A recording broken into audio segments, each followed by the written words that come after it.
Welcome back, everyone. This is Mystifying Miracles. My name is Kristen, and every week, twice a week, on Mondays and Thursdays, I upload videos about true stories that have miracles in them, or at least one miracle. So it's fun just to, kind of think about the mysterious aspects of them and how did these miracles happen, and then it just leaves you feeling good at the end because a miracle occurred. Today's story is about Rene Gutteridge.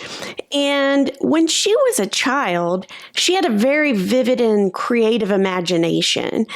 She would often think about heaven and angels and how would it be one day when she got up there. She would often just kind of daydream about her playing with the angels up in heaven as a form of entertainment. So just a very vivid imagination. And as Rene grew in her teenage years, she would see friends that would pass away here and there. And then she would think to herself, she'd think, if everybody has their own guardian angel, and if that's true, well, mine must be doing a pretty good job because, she was still around. She didn't have any issues and she had seemed safe her whole life, pretty much. And then towards her later teen years, she'd start thinking more in depth a little bit. She'd start thinking, okay, what do angels look like? Do they really wear white robes? Do they really have wings? Just pondering those thoughts here and there. Well, soon Rene's thinking about angels was going to change. And on April 19th, 1995, as many of you know what that date in history was, Oklahoma City bombing. And on that date, she actually worked downtown. Rene was 22, and she worked part-time for First United Methodist Church downtown in Oklahoma City. And on that day in April in 1995, she was getting ready and she was kind of running late trying to get herself out the door when her mom called. And her mom asked Rene, hey, can you run me this favor real quick? Come to my office, which she also worked downtown in the area. And could you do that for me before you go to work? Well, of course, Rachel's already running late. So she's kind of like, oh man, I'm never going to make it by 9 a.m. to work. But, that was her mom. So she said yes, that she would run the errand and stop by her office. So she did. And wouldn't you know it, she would never realize at that moment in time that 5 to 10 minute delay that morning was actually going to save her life. So as she got to her mom's work, she did what she needed to do or gave her something or grabbed something. I'm not sure what the errand was. But as she was walking outside of her mother's workplace, the door, all of a sudden, boom, this huge explosion. And you could feel the building where she was and the streets kind of rattle and shake a little bit because the boom, wherever it was massive, clearly. And everybody around and in that building was kind of like, what was that? What just happened? So she starts walking to her workplace, which was also downtown.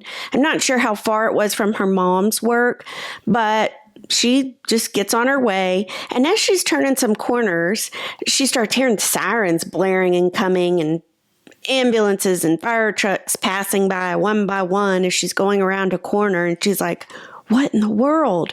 And no sooner is she's seeing and hearing these things, she notices black billowing smoke just coming up into the air. She can see it and she's like, oh gosh, what is that? A small correction here. She was actually, when she was leaving her mother's building, she was not walking to work. She was walking to her car.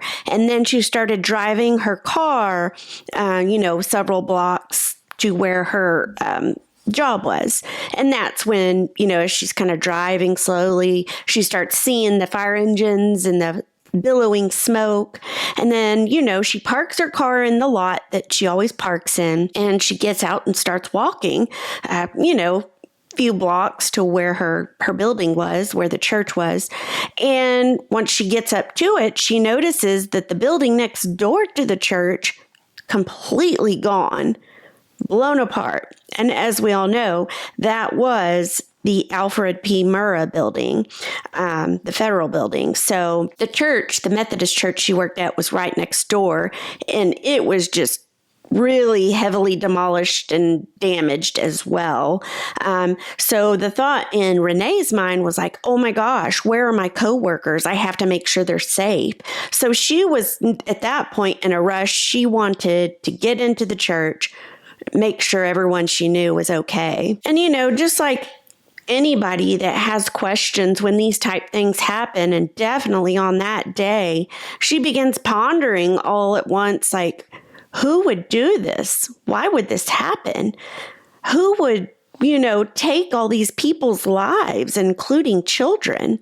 And, she claims that her innocence was ruined that day. She was only 22 years old. She had never really experienced any loss at that point in her life, or definitely anything like this happening. So she pondered those things as this was all going on. She remembers seeing screaming, crying children, people coming out, walking about all confused and bloodied and distraught, and, just people being taken away in ambulances, and just people rushing to and fro, wondering what in the world just happened, because it was clearly fresh and had just happened within minutes. Well, as I stated previously, the church where she worked was heavily damaged, and it wasn't able to be used for several months thereafter. And actually, when the explosion happened next door, it blew all the windows out of the church except one. And the one that was not, it was fine. It wasn't broken apart or anything. It was still in place. And that was a large stained glass window. And it got labeled the Jesus window because of that. The stained glass, it was unharmed. And of course, it was part of the Methodist church. So it almost became like a beacon of hope, because people saw that and it was, untouched. And, after this day, of course, as I said, couldn't be used, the church was blessed enough to find some office space to use that was, pretty close by, a few blocks away. So they were able to, carry out business there. And I think a Baptist church let them have their services at their church until they were able to rebuild. So the office space is where, from then on out, after this event, that Rene had gone to work to part-time. And she just remembers walking, every day to work. And of course, the cleanup and the everything going on for weeks and weeks, and months after. She remembers seeing sniper guys like on top of the building, and also just guys walking around with rifles and, just guarding the streets, making sure all was well and that, I guess something like this is not going to occur again. So that carried on for months as well. So kind of left her with an uneasy feeling, which me too. I had to walk every day and see, snipers on the buildings and things like that. Just kind of weird and uneasy, but why it's necessary. Well, one night, Rene had worked longer than usual. She usually left before it ever got dark, but this one particular night, it had already started to get dark. And so she was leaving the workplace, and she, as I said, had to walk back several blocks to the parking lot where she parked every day. She starts walking, and as she's headed back to her car, up ahead, she, and also I'll add, she's very aware of her surroundings. Her mom and dad, they taught her to be very aware from a child, like always check your surroundings, be aware who's where, over here, and, just being cautious. I grew up that way. I'm always looking around, and for safety reasons. And, she's a young woman by herself, smart to do that. So anyway, up ahead, it's nightfall. She's walking back to her car. She's a little bit uneasy, and up ahead, towards the end of the street, kind of where she's walking, she sees a man. And this man was wearing a long, dark leather, it said duster coat. I assume that might be like a trench coat. I've never heard of a duster coat. But she sees him up ahead, and he's like just blocking her path. And all of a sudden, fear just overtakes Renee's body. She just feels it. And she's like, what is going on? Who is that? You know how your body just lets you know whether it's hairs standing up or you get chills. You just know when something's off, something's weird, and you're a little fearful. Well, he looked at Renee, and he kind of opened his coat as if to show her, I'm not armed, type of thing. And she's kind of thinking, oh gosh, should I just make a run for it and get out of here as fast as I can? She was just contemplating these things in her head. The man, she said, was also smiling, but it looked menacingly. Like, it wasn't like a, hey, how do you do smile, It was just very creepy, a creepy grin sort of smile. And she also, it's important to note, she said there were no buildings or doors like right near where he was standing. So she has no idea where he came from. Like, it's not like he just popped out of the building right there, because there were none. There was nothing. In fact, she said there was only like a brick wall. So another reason, the setting, makes you feel uneasy. Well, as all these thoughts are going through Renee's mind, she looks away for a second, and she's thinking about running. And as soon as she looks back, it was quick. There's another man right next to the man with the long leather coat. And she was like, wait a second, where did he come from? He hasn't even been there. And so now she's really like, oh gosh, what do I do? And the other gentleman, he actually ends up reaching out and touching the other guy on the shoulder. And he says, you don't want to do that. And that's all he said. And I guess, Renee was close enough to where she could hear that. So at that point, she was like, no way, that's it. She just took off running towards the lot, not where they were, but around. And she just wanted to get to her car as fast as she could and get the heck out of there. And get this is really eerie. So she's running. She kind of runs past them around just a little bit, because she had to pass them to get to where she was going. There was no other way to get there. And so she's running, and she quickly looks back as she's running after she passes them. And when she does, they're gone. Both guys. Gone, like in a flash, like that. Where are they? She didn't see them disappear. Just she looks back, and there's no one. Just the pavement. That's it. So where the heck did they go? She, at this point, was creeped out and was like, what in the world? What did I just see or experience? Well, Renee gets to her car, starts it up, starts heading back to her home. And, of course, she starts running all these things through her mind, again, questioning everything. And who was that? How did they get there? How did they disappear? All those things. And she even started to ponder, like, did I just see my first angel? Was that an angel? Were they both angels? I don't know. But they were gone. That's all she knew. And so, very interesting. And the story does not end there, because there's still more to it. Well, some time passes. It's been a few months by now. And, she's still working. All the repairs around the area were still, and of course, investigation was still going on.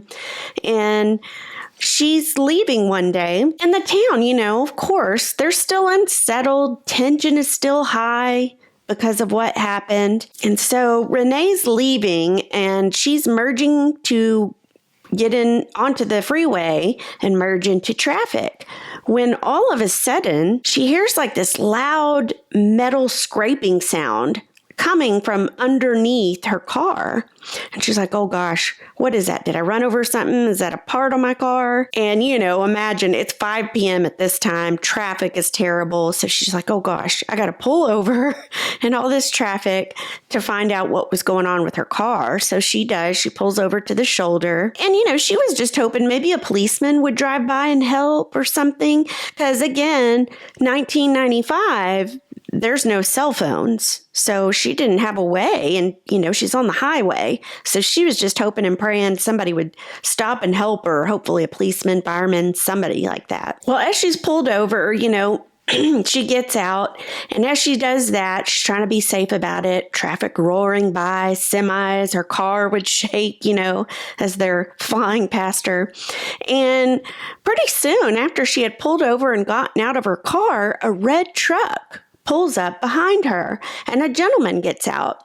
And, of course, thoughts start running through her mind like, oh gosh, who's this? I hope he's going to help me. Like, what should I do? What if he's going to, kidnap me? Those thoughts that everybody would have, especially a young woman. And when he gets out of the truck, she notices his T-shirt and she notices that he's a firefighter. So that puts her at ease. Well, he, talks to her, says he'll help her. He looks down, gets down on all fours and looks underneath her car and he sees what's wrong, reaches his hand up under there and he pulls out this pipe. I don't know if it was a part of her car. I'm assuming no, or if it was something she just ran over and it had gotten stuck up there and was dragging along the road is what I assume. But anyways, he grabs it, pulls it out, and he said, oh, yeah, this is the problem. And she's like, oh, gosh, thank you so much. So after he, pulls out that pipe and says, this is the problem. She's like, oh, okay. So she wanted to see for herself, make sure everything was still okay with her car. So she gets down on all fours to look up underneath it. Well, when she gets back up and, she wants to thank him, he is gone. The truck is gone. I mean, this has got to have been less than a minute. It didn't take you that long to get down, look up under there and get back up. And she didn't hear him leave.